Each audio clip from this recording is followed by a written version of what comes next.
সাবেক স্বরাষ্ট্রমন্ত্রী আসাদুজ্জামান খান কামালকে দেশে ফেরাতে দিল্লিকে চিঠি দিয়েছে ঢাকা।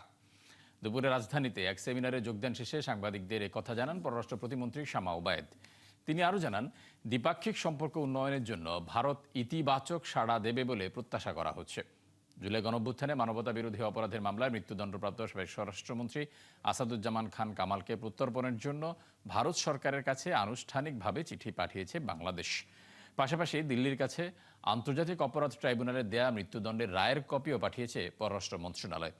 24 জুলাই আগস্ট গণঅভ্যুত্থানের সময় সংঘটিত মানবতা বিরোধী অপরাধের অভিযোগে করা মামলায় শেখ হাসিনা, সাবেক স্বরাষ্ট্রমন্ত্রী আসাদুজ্জামান খান কামাল এবং সাবেক আইজিপি চৌধুরী আবদুল্লাহ আল মামুনকে আসামি করা হয়। বিচারিক প্রক্রিয়া শেষে 2025 সালের 17 নভেম্বর আন্তর্জাতিক অপরাধ ট্রাইব্যুনাল এক রায় ঘোষণা করেন। শেখ হাসিনা ও আসাদুজ্জামান খান কামালকে মানবতা বিরোধী অপরাধে দোষী সাব্যস্ত করে মৃত্যুদণ্ড দেন ট্রাইব্যুনাল।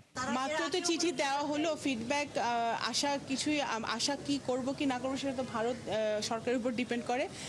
আমাদের সরকারের থেকে চিঠি গেছে, আমরা অপেক্ষা করব। অবশ্যই আমরা আশা করব যে ভারত পজিটিভ রিপ্লাই দিবে এবং যা দুই দেশের মধ্যে যে দ্বিপাক্ষিক সম্পর্ক আছে সেটাকে জোরদার করার লক্ষ্যে তারা তাদের পক্ষ থেকে যা তাদের দায়িত্ব সেটা তারা পালন করবে।